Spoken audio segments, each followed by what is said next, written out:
Welcome back to the Let's Get Ready podcast. I'm your host, Marissa Spagnoli, and today we're getting ready with the very talented makeup artist, Michael Shepard. I am so excited to get ready with you. Thank you so much for having me. I'm so excited to get ready with you. You look so amazing, stunning. Love the setup. Oh, thank you. The signature, what is it? The palm tree. I love it. You have to have the palm. We have to have the palm tree. It has to be cute. So today's Get Ready with me is going to be all about debunking makeup techniques, myths, hacks, and then also discussing the difference between skincare skin prep and makeup skin prep. So let's go through the products that you're going to use today, and then we'll get into it. Perfect. Yeah. So like for me, I think for makeup skin prep, it should be very, very simple. And that's why I like stripping it really down to basics. I love going in with the micellar water. Yeah. This is like my number one. So starting with that, they also come in wipes if you're like a white person. We love the wipes. And then after that, I like going in with a lip balm. Any lip balm will do. Anything that's going to like really hydrate. I go through different ones. I don't have a favorite at the moment. Yeah. And then I go in with my eye cream, which is the Charlotte Tilbury Magic Cream. Love that stuff. And if you're someone who deals with like actual under eye bags and you actually have the puffiness, anything with caffeine in it will do really good jobs. Caffeine topically is great for under eye bags. So the MAC Fast Response is really great for that. And then we go in with the Magic Cream by Charlotte, which is absolutely magic. It is magic. It really is. I stopped using it. And then when we were on the phone the other day, you're like, oh, I use the Magic Cream. I'm like, yeah, it makes sense. I don't know. Yeah. I don't ask questions. It's just stunning. Yeah. And every time I put it on someone's skin, they're like, what was that? And I'm like, magic. Honestly. It's literally magic. Thank you, Charlotte. You're a queen. And that honestly is where I end my skin prep. Truly is like there. I am not a big primer person, not really into it. Yeah. I think it adds an extra layer. And I don't think we really need it. No, I don't either. I think also too, we'll get into the actives and stuff that you say to stay away from, but we're contouring?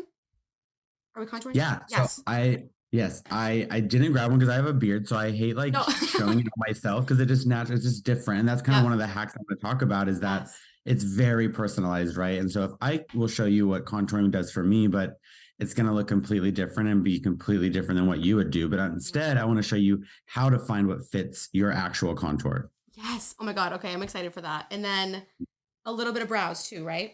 Yep. Brows. I'm a big fan of brows. Yes. Okay, cool. What pencil are you using right now? What are you grabbing? Okay, so I just had this. It's the L'Oreal Brow Stylist Definer. Honestly, it really is like a dupe for the Charlotte Tilbury. Anastasia Brow Wiz. It's just so easy. And lately I haven't even been filling in my brows. I've just been using the e.l.f. Brow Lift because I've been getting into just like clean, easy, not too bold brows. So that's what I'm using. I mean, you have great brows, great shape to them. Thank you. My eyebrow lady is the best. I can't take credit. But okay, I'm excited. And then let's talk about skincare skin prep versus makeup skin prep. Can you kind of tell me what you were telling me the other day about like actives and kind of how that affects your makeup throughout the day if you're using it before your makeup? Yeah, so like we went into this huge craze a few years ago, I feel like with Korean skincare, which Korean skincare is still the best as far as quality of ingredients and like how they attack the skin issues. But I love that, right? We all need a nice skincare routine, but that should be personalized to each individual person. It shouldn't be let me Google the best skincare because everyone's needs are different. Yeah. So with that, all of those ingredients that are in a lot of those products are going to take away what our makeup is supposed to be doing, right? So if we're putting on something that is going to be actively, and again, using that word actively doing something, but we want our makeup to stay, it's kind of counterintuitive because, that's going to be the number one reason mostly your makeup isn't lasting. I always ask clients, like, well, what are you using as a moisturizer or this? And they're telling me it's like retinol or this or that. I'm like, okay, girl, well, first off, there is so much going on under your makeup right now that your makeup doesn't know what to do. When we wear makeup, keep it simple. We're only wearing it for a couple hours usually anyways. Yeah. And stick to the skincare routines for early mornings, no makeup days, or your nighttime routine where you can really let it soak in and do its job. I completely agree. And when you were talking to me about that the other day, I didn't even realize that I was doing it because I was looking at my makeup lately and I'm like, why do I feel like it's not lasting? Like, why do I feel like it's looking a little different? And I'm like, it's because I'm putting like a 17-step morning routine on before I'm doing my makeup. Like it just Right. doesn't make sense. And I feel like you said, with the whole craze of the Korean skincare and also just TikTok in general, I think it's just more products, more products, more products. And I love how you're like, no, you don't need that much. You only need basically what, like a 3-step routine is basically Honestly, what you let's have. see. Cleanser, eye cream, moisturizer, lip balm. Yeah, 4 products. 4 products. It's literally all you need. And I love that. Um, so I'm gonna go in with wait, so what do you use next after you do the micellar? So we do the cleanse first, and then I Yep. go in just like a lip balm, just like Okay. anything, or yeah, Cool. Lip anything balm. super simple. But yeah, with that, this skin prep is for makeup. Like honestly, still stick to your skincare routines, and honestly, going to like a dermatologist is going to be your best bet with that, Yeah. so they can really hone in what your actual needs are. And because honestly, great makeup starts with great skin. So like, let's be real, let's hone in that, perfect our skin, and then these simple steps are going to make it so easy for you to have like a flawless base, and your makeup will be so much easier. Yeah. No, I completely agree. And then also, you mentioned primers, and I kind of wanted to ask you. So I'm not a primer girl either. Like I said, I use the Rare Beauty illuminating one just for the illuminating effect, not for Yeah. longevity. But how do you feel about setting sprays and fixing sprays? Do you think that those are necessary or no? I definitely think it's a placebo effect, maybe. Okay. I've never actually risked Yeah. not setting someone's makeup. So, I don't know if I want to test it, Yeah. but I will say setting sprays definitely rejuvenate the skin. They bring everything back after we've really set it. Because again, if you want something very long wearing, even the natural girls, you still need to press in and set everything. There's just no way to go about it. You can still use minimal powder, right? But you still have to set it. Yep. And matte texture to the skin is just not natural. No one is naturally matte. So with the setting sprays, even if it doesn't maybe make it last longer, it definitely makes everything emoliate back into the skin and give that skin like effect. Yes. I love that. And um I also feel like they're kind of a placebo effect because I've been seeing these videos on TikTok and they're like testing these setting sprays. I'm like, everything's moving. But like you said, you're not going to Right. risk it on a client, but maybe I'll That's the try it thing. for you. Definitely not here to risk it. Not here. At But I home, will say, I yes. just saw Patrick's video on his one size Yes. spray, and he went in the pool and dipped. So I do have that, and I'm down to try if it's really waterproof. Yes. But Oh my that god. video had no cuts. That was a That's spray why free I video. asked you. That is the literal video that I saw that made me think. I'm like, okay, well, I don't like primers, but I saw that and I was like, I have to ask him about the setting sprays because I was shook and I was like, do I just get it? So I might go to Sephora after this and get it because I am like jaw on the floor. Yeah, Amazing. because that is very hard to do. I've only done probably 2 or 3 underwater shoots in my career, and every time I mixed in this aqua seal from Makeup Forever, and I mixed that into everything, like Okay. concealer, foundation, like every step had that mixed in just to make sure it was not moving. I was So gonna I'm say, sure the spray is that easy. oh my, yeah, yeah, that'll take out all the steps. That is so interesting that you've done makeup for an underwater shoot. So you mix in, what Yeah. was it that you said? So it's called Aqua Seal, and it's this little bottle, and it's essentially the main ingredient in any waterproof makeup, but Okay. just the main ingredient. So you mix that into anything you want. You can mix it into your normal mascara if you want to make it waterproof. But yeah, so as far as for if you need something very, very long wearing, it'll last. Okay. No, Yeah, we did that's a shoot. I that did it with this other makeup artist, and the girl literally dipped in under the water, and they had the GoPro thing following her, and she came up and like patted and had to continue on with the shot. So yeah. there was no time for a touch up, and every time, no makeup transfer. It was pretty stunning. That's amazing. Oh my god, I want to be sent that picture once we're done off the phone. I'm like, I need to see a visual of that photo shoot. Um, and okay, so to kind of go into some like debunking makeup things as we kind of get into contour, um, can you give me your opinions on contour and how, like you were saying, like it is so personal and different for everyone, and how Yeah. someone should kind of try and apply that for themselves? Yeah, so like with contouring, it's, the main purpose of contouring is to change the shape of the face. We're trying to create an illusion that is different. Okay. And ideally in the past, the oval shape of the face was the ideal beauty. That was what is proportionate. And so that's what we always strive to create with contouring. So if you naturally have a more oval face and you're already somewhat proportionate to your eyes, nose, all those things, there's no need for that much contouring, right? Yeah. Now, if you have someone with fuller cheeks and you want to narrow them down, then there's need for contouring. So I think just your need for it, right? There's clients that I skip it completely because they naturally have, the divot in and they don't need it.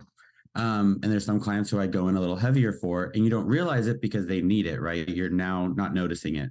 So I think if you're someone when you're doing contouring, you're like, I see it. Like it's like I'm doing the steps, but I still see it align. You're probably doing a little too much. It might not be the placement, it might just be too much because you don't need that. Okay. And so my general rule of thumb with contouring is if you follow your natural cheek and above like where right above your top teeth row, essentially. So Okay. start at your ear, and then you're gonna follow it all the way in. And the moment you feel the hollow, Yeah. so if you open your mouth and you can feel your jaw, essentially, Hmm. that's where your contour should stop on you. You should Okay. never go past that because that is the Oh. natural hollow of your face. All right, let me try that. Oh, I like that tip. Okay. So it's really simple, and it's literally just following where your bones would go. I feel like already, I didn't blend it out yet, but Right. already I feel like that pulled in without looking like I have a whole line on my face. Cause that's how I was Right. feeling. I'm like, I felt like, do I need it? Do I not? But like, I feel a little bit more I chiseled mean, now. it's just a subtle difference. And gosh, that product blended out so nice. What was that? It's the Fenty Cream Contour because it's the only contour that's like my color. It's like more of Yeah. a gray base instead of these like Yes. orangey kind of like bronzy bases. And I know it blend. I feel like the cream is really what helped it blend out too. After I just I'm did that, I telling was you, like, the oh, the base really just it makes everything like butter, I swear. it does. All right, let me do the other cheek. I love this. And then, do you have And any then tip? you do that next step, always going up. I think there's a few trends on TikTok that I've seen of, going downward, which again, if Yeah. that's the shape that you want to create, because remember, when we're contouring, we are literally changing the shape of our face. So going downward is always going to create a more, for lack of better words, a stronger masculine effect. Okay. And typically that's why you see these, movie stars, these male movie stars have these strong jawlines. It's very, pronounced and strong there. It's because they naturally either have that or it's an added contour to create that. And that's why on women or even drag queens that perform, they really emphasize everything going upward because they're counteracting the masculine jawline that goes downward. Okay. I love that explanation because, like you said, I've been seeing it's just so overwhelming just on TikTok, even being a creator, seeing go down, go up, put it all the way Right. down your face. Don't, but it, I just love hearing your take on it. And it is just so personal. And I Hmm. love the technique of following your own bone structure instead of telling you, no, go over here and then blend it up or blend it out. Like Right. it's up to you and what look that you want. I feel like And that's another, the thing, it's yeah, makeup, right? Like makeup yeah, is supposed to be fun and there's no right or wrong way to do it, right? Just know that when doing those things, the effects are going to be different. So if you want to achieve that more lifted upward effect, let's say like the Kim K aesthetic, yeah. everything's going to be more upward, upward, upward, upward. And then there are the more, I forget what the trend is called that everyone's getting that surgery right now, Oh my God, the fat the buckle, people. fat buckle. Yeah, Yeah. that is going to be a little bit more on the masculine side. It's going to do that more downward contour. So again, it's all about what you want. There's no right or wrong way, but Yeah. No, placement is key and that just it transformed my whole like face and cheekbone. So I'm excited to take this technique with me. And do you have any other techniques that you see that you're like, ugh, I wish people wouldn't do this, or any other like things you want to debunk mm, for it's makeup funny because beginners? I see things. Let's see. The baking. Yes. I love a bake, don't get me wrong. But I think again, just with primers and contouring and just everything with makeup, there's a time and a place for it. Yeah. I don't think if you're going to the market or if you're going just to your normal everyday that baking is necessary. It would make your makeup last longer. Absolutely. It's, proven that it will, but it's not going to make it last that much longer, right? A nice press like mineral powder, like the Kosas, will set makeup really beautifully and it actually lasts really nice throughout the day. And since it is a mineral product, throughout the day, it actually emollients and you never notice the textures or the separation like you would in like a loose powder that's been baked in. Yes. Yes. I think that there's a time and a place for baking. And not to keep mentioning TikTok, but when I see it, it's like, okay, this is so cute and the makeup looks so great. But then, like you said, if I'm going to Market Basket on a Tuesday and my baking powder is just separating and looking not cute, like there's a time and a place. Like if you're in front of cameras or doing it like for an event, I think it's necessary or for photo shoots. Absolutely. But I think pressed powders are kind of underrated. I feel like everyone's like, no, bake, bake, bake. I'm like, the pressed powders are good too. We can't forget those. Honestly. And you right? can still bake with the pressed powder. Don't get me Yep. wrong. There's the little beauty blender puffs that look like the it's not the blender, it's the puff. Yep. That if you rub it into like a pressed powder and set it with that, it does beautiful, beautiful, beautiful, beautiful things. I love that. So since I feel like you just have such great tips for beginners in makeup, I want to hear your start in makeup and kind of how this all started for you. Like if you have like a first memory of makeup and how you got into this as a career. Oh wow. My first memory for makeup is always my grandma. She's like was always ready, like even to this day. And like my grandparents live out in the country, so like their closest neighbor is, not that close. The city is like 30 minutes away. And so but she was always ready. Like no matter what, she would get up with my grandpa and she gets ready and hair is done, makeup's done. And so for me, that was my first memory with makeup is that. And then I never really knew I wanted to be a makeup artist. I went to school for business and marketing. And then I always loved Halloween. That was always like a vibe. I always loved like Yep. doing some kind of elaborate costume. I'm drama, so I always do elaborates.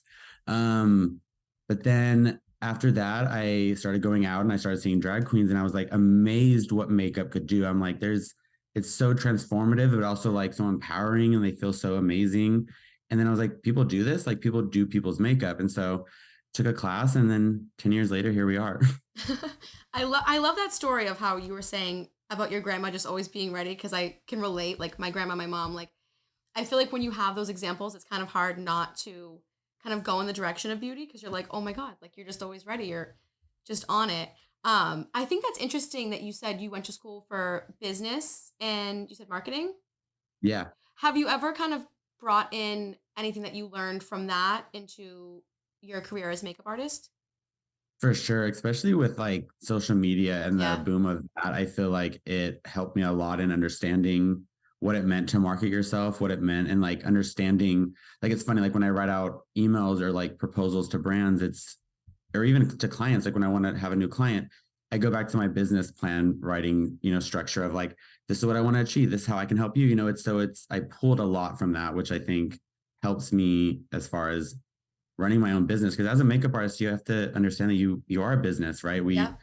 we have to run, we have to make money. It's all fun and games and pretty, but No, but you know no one talks about that side. And I love how you're saying that you should look at yourself as a business because you are a business. And if you're working with these clients and high-end jobs and stuff like that, you want to be able to just express your talents in a great way. right. Um, but I was reading an interview that you did. So you went to business school. Did you go to beauty school? So I went to an online school actually. So Okay. I went to this online school called QC Makeup Academy that was based in Toronto. And the main reason I went to that was I was like, I don't want to like invest too much yet. Like Yeah.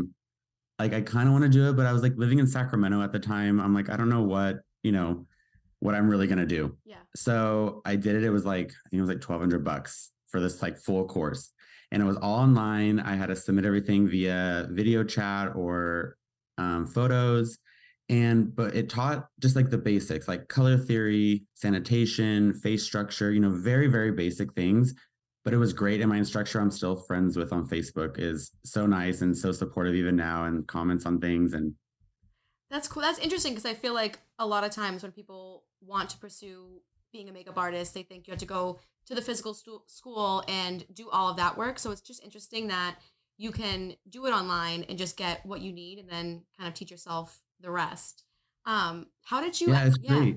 It's Yes. great because sorry, it's No. Go. because it's an industry that is really can be self-taught, but you can learn from so many people, and that's where I like owe a lot of my talents from is my mentors and people I assisted. Yeah. Because I did try after that when I did move to LA, I was like, let me try to go to esthetician school or Cosmo school, right?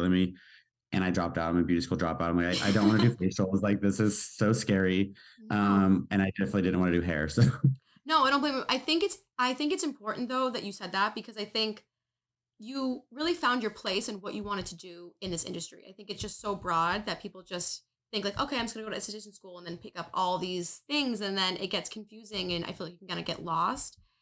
yes. What are your kind of tips on kind of finding your way in this industry and finding what you like, what you don't like, and kind of your experiences? Hmm. I would say try everything. That's definitely what I did. Like at the beginning, I was doing photo shoots, short films. Like, I mean, I was saying yes to everything and doing everything. And then I worked in retail for, for a while with Mac and Make It Forever.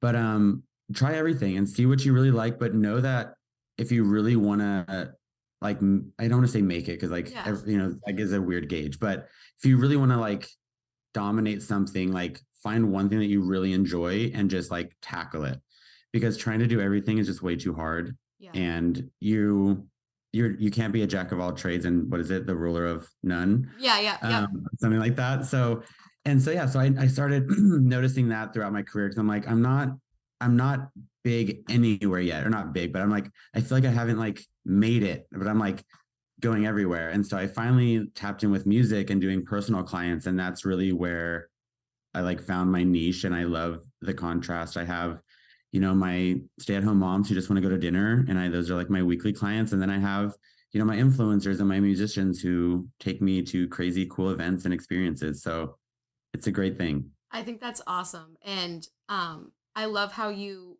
just really like narrowed in on what you wanted to do. And I think it's a great example of saying like if you are passionate about something, just hone in on it and go deep and it will pay off. Um so I feel like it kind of leads me into my no question, which I just love to ask everyone. If someone tells you no, you're talking to the wrong person. And I think finding your place in an industry can be really hard. So have you ever experienced any no's that you're glad you never listened to?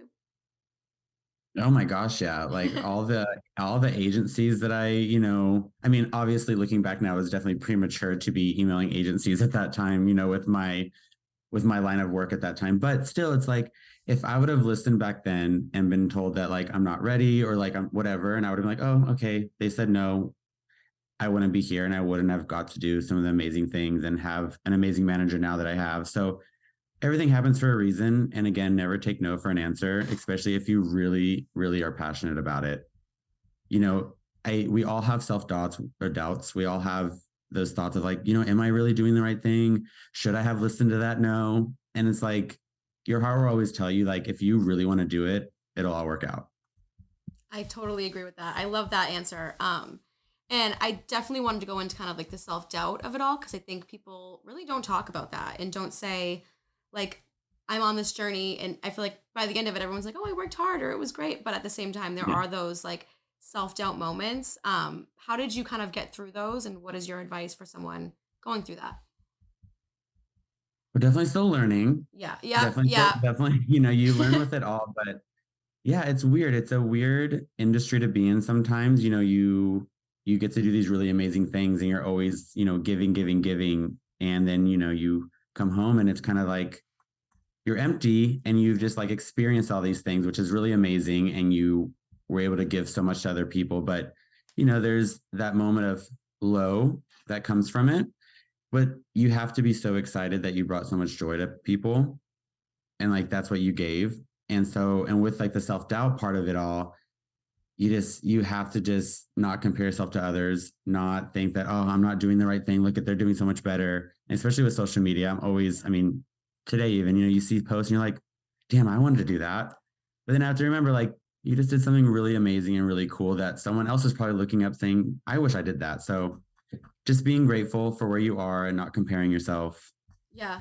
No, I think that's a great tip of just being like when you're in that moment of like, oh, I wish I could have done that or I wish I did that. Like think of all the things that you did do and you have done. And I think it kind of resets you.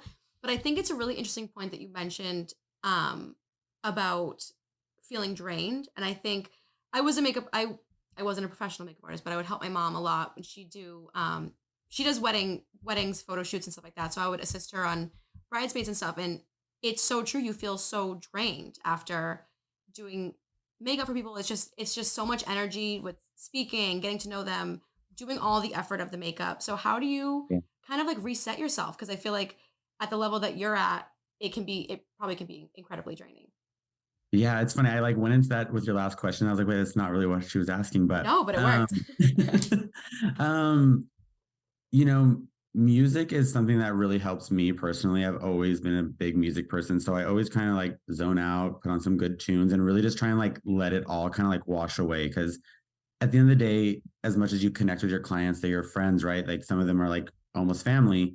But at the end of the day, these events are theirs, not yours. So you have to kind of let it go. And it's okay, right? It's okay that you're not still a part of it. It's okay that you left it and you did your part, and that's okay.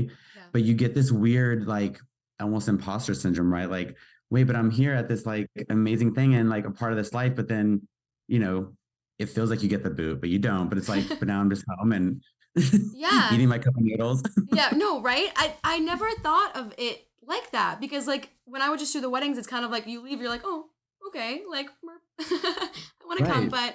but no, I just think that's an interesting perspective because I feel like people don't really talk about that. So I'm glad Yeah, you because brought you that get up. so attached. And I think like with clients, at least mine, and I think Yeah. that's something really special is I'm really close to a lot of my clients and they're long term. And so yeah, it's special, but you do feel drained sometimes when you come home from giving, giving, giving. Yeah, yeah, no, seriously, giving, giving, giving. You just have to reset and just like recharge. I always need that time.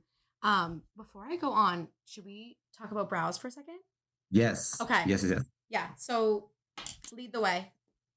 So with brows, I'm not gonna fill in any too much because I just got them done. Like Yeah. shout out to the brow ladies today. They're really killing it out there. We love them. Um, but with brows, what I like to do, and it's like a trick that I do. Do I have a little spoolie right here?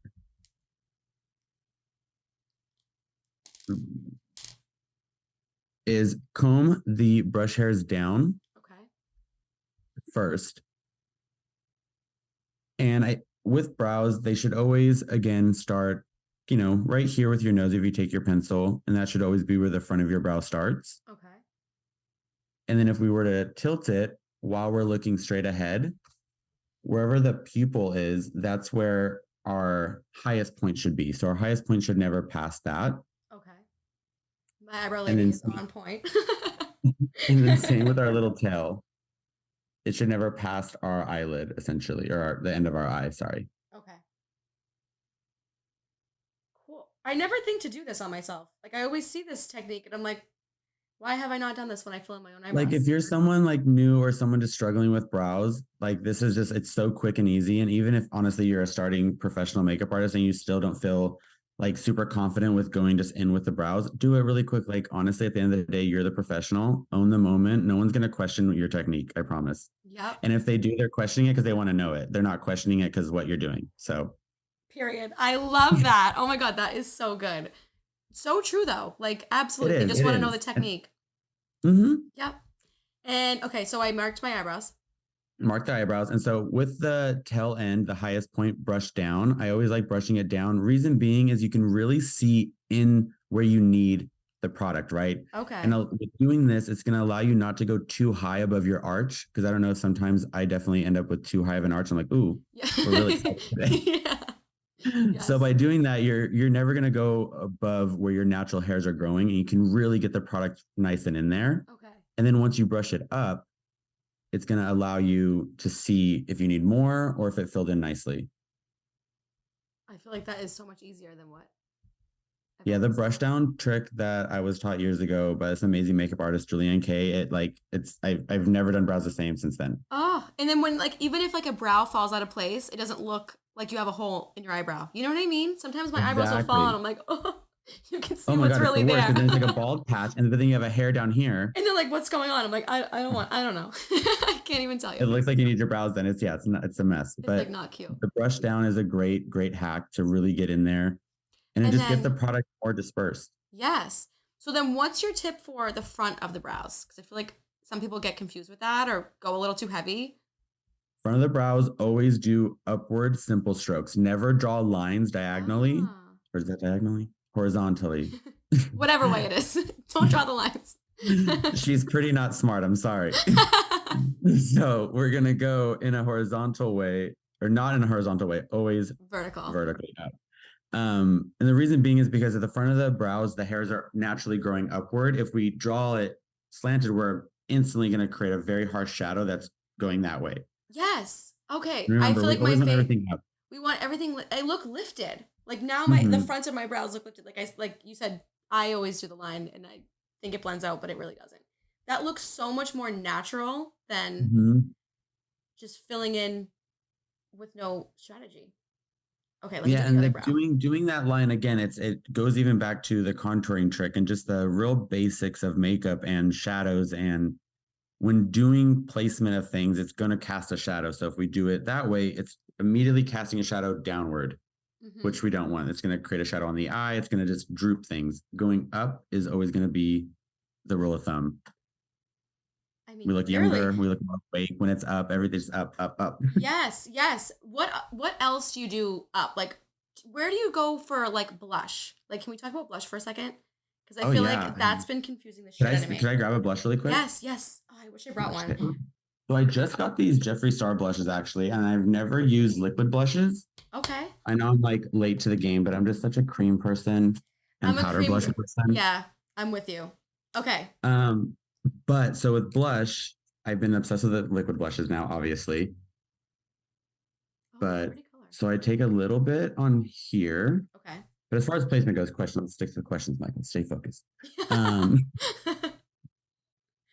so as far as placement goes, I always like going much higher. I know before we used to do smile and apples of the cheeks, but once we smile and place that, we drop it, right? So now Yep. all of a sudden our blush is way down here. It's not doing the lift that we wanted. So instead, don't smile. We're going to create the smile naturally. Okay. I'm gonna And do. so with that, we're going to go very high above. Again, following your natural cheek. So kind of feeling where that bone structure is. Okay. And so again, where your contour was, just go right above that. Okay.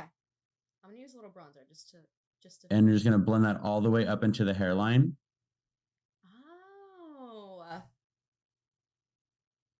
Okay, yes. Oh, see, I wish I had a pink because I love how like airbrushed it looks. It's all just connected to your like obviously you don't have concealer on, but like your concealer, your contour, you know what It I mean? just It just goes. I love that. And you said into the That's the thing. hairline. If our purpose with our makeup is to be, just that natural, very, from within kind of look, Yeah. these are the techniques you're going to want to use. Very lifted, very up. Again, placement is very purposeful or needs to be very purposeful. So, It's just something that's never talked about. I think we have so many products that we talk about, brands that we talk about, but we never talk about techniques. And right. I'm loving this because I feel like I needed like a new little lesson. Like Oh, I'm so glad you like it's it. so of course I like it. And then No, another little trick with yes. whatever's left on your brush that I like to do Yeah. is just dusting it on the temples. Okay. And this is just going to create a very nice monochromatic look throughout the skin Mhm. and, kind of blend the bronzer, whatever you have together. And again, Yeah. because when we have placements of color on the face that are um uneven, right? Because like when we do our foundation, we do our bases, we have now taken out all the redness, taken out everything. We're now one color. So we have to bring back those dimensions with blush and bronzer. Um, so I like to even it out all over because naturally, if we just have blush here, it doesn't look natural, right? No one's just naturally blushing here and like perfect, so you Yes. kind of morph it all together. Yeah, no, because just looking at you, like just that one cheek, it looks like it just straight on, it looks like you. It doesn't look like you Yeah. even have blush. So I love that. Amazing. Yay. Yeah, of course, yay. I love it. We love when things work out. Yeah, right? We love when it's easy. Because makeup should be easy, and I feel like they just make it so complicated sometimes. Like it's just Mhm. it doesn't have to be. Um, And don't get me wrong, if you yeah, are someone who loves to play and like yeah. be, creative and do all that, do your thing. Makeup is meant to be fun. And another thing I was told when I was first starting was, makeup is making it up as you go. And so, have fun with it. But if you're someone who wants simple, who wants simplicity and just like doesn't get all the crazy techniques that are out there, this is pretty bulletproof. Yes, yes, this is for you. And it's yeah, it's foolproof. I feel like just Yeah, by you look following stunning. thank you, because of you. It just I don't know, I just feel like it's just better to follow your face and go by that map instead of this person bought this person bought that. Like go with what you Mhm. know and it goes beyond makeup, obviously. Um, and I was also gonna mention, since you said like it's just so fun to play with makeup, and I think it's like the best form of self-expression. What is your advice for someone who wants to start buying products? Because I think like a lot of people have commented even on my videos, like how do you feel about the price increase of makeup? And do you want to kind of talk about like how you don't need to go to Sephora, or do you feel like you need to go to Sephora? That kind of thing? Yeah. honestly, there's so much good makeup out there at every price point now.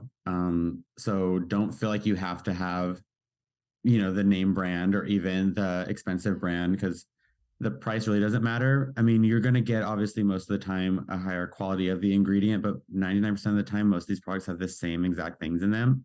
It's just the quality, same thing from buying the name brand milk or the, store brand milk. It's both milk. Yeah. No, I think that's a great comparison. Because I feel like we're all influenced. If we see the Fenty gloss bomb, like we want that, or I mean that is iconic. Absolutely. But like, you know what I mean? Like Elf will do the same thing. Or so I think it is Right. important to know that it's not about the name brand. It's just about having fun and Right. And what sticking to works, to be what honest, if it works. works for you, there's no, like, I have so many clients and they'll be like, oh, I'm so sorry. It's a, Maybelline, whatever. Or, I mean, I don't even know what brand they say. Yeah. And I'm like, it works. Like, what is it? Like, Yeah. there's no problem if it is $1 or $200. If it works for you, it works for you. Yeah. No, absolutely. I think that's just important to know, especially with so many like younger people going on TikTok and just social media in general. Like, just use what works. Um, and do you want to kind of end on any advice you want to give someone who is starting out as a makeup artist or just in general in makeup? Advice. Just have fun, honestly. Like, just have fun with it. And if you're starting, say yes at the beginning, but know when it's time to start saying no to things. And you'll know when it's time, but usually it's when you're trying to hone in on one of those paths within this big, vast industry that we have. Yeah. No, I think it's important as much as to never accept a no, but sometimes you have to give a no. So I think that's great Mhm. advice. Well, it was amazing getting ready with you, and Yes. I'm like snatched and glowing, and now I need to like go somewhere. Um, Seriously, you're ready but for the coffee run now. Yeah, yeah, I'll get another one. But thank you so much. It was amazing getting to know you, and I'm so excited to see Thank all you the work guys you so do. much for having me. I cannot wait to do this again and see you in person. Yes. Oh my god. Yeah. Next time we'll be in person, and we'll actually like fully glam. I love I it. love that. All right. Well, have a good rest of your day, and we'll talk later. Thank you. Bye. Bye.